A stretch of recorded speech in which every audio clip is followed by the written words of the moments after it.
তো সকাল সকাল দেখো মেয়ের জন্য একটু জল দিয়ে মুড়িটাকে চটকে একটু জল দিয়ে ধুয়ে তারপর একটু জল সাথে মিশিয়ে চিনি দিয়ে নিয়ে আসলাম।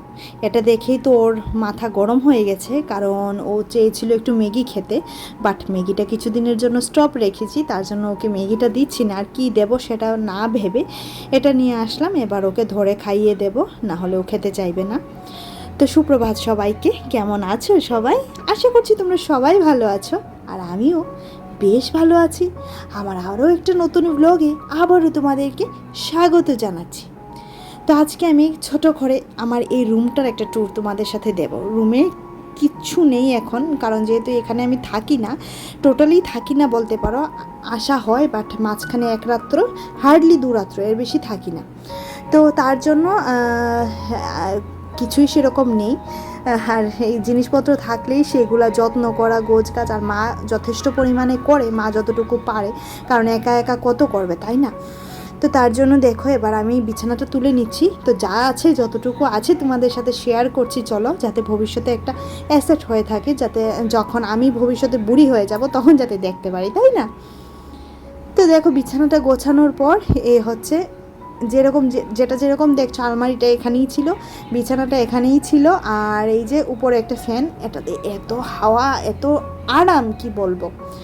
আর এই যে ড্রেসিং টেবিলটা, এটা আর একটু খাটের সাইডে ছিল, আর এই পাশে ছিল আমার সোফাগুলি, যেগুলো এখন আগরতলায় মানে ওই বাড়িতে আছে।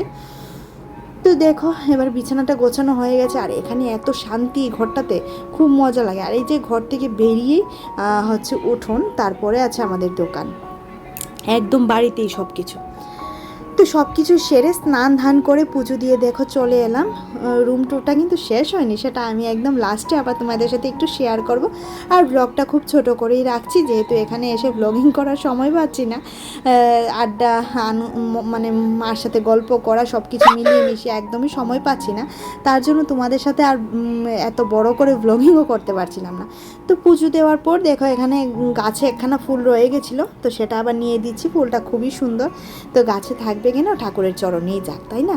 এই যে পুজো দেওয়া আমার হয়ে গেছে, আর এত ফুল ফুটে একদম সিংহাসনটা খুব সুন্দর করে সাজিয়ে দিয়েছি। এই দেখো, সুন্দর হয়েছে না? এবার তরমুজটাকে জুস করে মিঠিকে দিচ্ছি, বাড়ির সবাইকে দিয়েছি। এখন মিঠি খাবে, আমি খাবো, মা খাবো, বাস। আর তরমুজ এরকম করে জুস করে দিলে আমাদের বাড়িতে সবাই খেয়ে নেয়। আর যদি এটা তোমার এমনিতেই খেতে হয় না, অনেকেই খেতে চায় না, জানো তো। আর এটা কি জানো, এটা হচ্ছে নারিকেলের ফুল। আমার তো এত ভালো লাগে। একটা মালা আমি খাবো, আর একটা রেখে দেবো, মা যদি খায় পরে খাবে। আর মিঠি কখনোই দেখেনি নারকেলের ফুল কিভাবে হয়, কি বৃত্তান্ত, তো তাকে দেখালাম, সেও খুব খুশি দেখে। তো ঝটাপট করে লাঞ্চ মেনুটা শেয়ার করে দিচ্ছি। এই যে ছোটো মাছ রান্না করেছে মা, আর মাই রান্না করেছে। আমি এখানে আসলে রান্নাটা সেরকম করি না, কারণ মাই করে। আর এই যে পটলের ভর্তা, পটলে বাটা ভর্তা, আর হচ্ছে সজনে ডাঁটা ডাল দিয়ে করেছিল, ডাল ফাটিয়ে। আর এদিকে হচ্ছে আমাদের গাছের আমের চাটনি। তো চলো আবার কন্টিনিউ করছি তোমাদের সাথে। এই তো এদিকে দেখেছিলে ড্রেসিং টেবিলটা, তার উল্টো সাইডেই আছে যেটা হচ্ছে আলমারিটা। আর এখানে দেখো এটা হচ্ছে আরেকটা ঘর, যেখানে এখন আমরা থাকি না। এই টেবিলটাও এখানে ছিল, আর এ পাশে একটা খাট ছিল। এই ঘরটাতেই আমরা বেশিক্ষণ সময় থাকতাম, কারণ এই ঘরটা আরও ঠান্ডা ছিল। আর বিয়ে হয়ে এসে প্রথম এই দুখানা ঘরেই আমি উঠেছিলাম, তার জন্য এই দুখানা ঘর আমার কাছে হলো এক মানে খুবই শান্তির জায়গা, যেটা দালান বিল্ডিংয়েও নেই এত শান্তি। তো এখন তো আর থাকা হয় না, আর মিঠির ছোটোবেলাটাও এখানেই কেটেছে। তো চলো আজকের মতো টাটা, বাই বাই।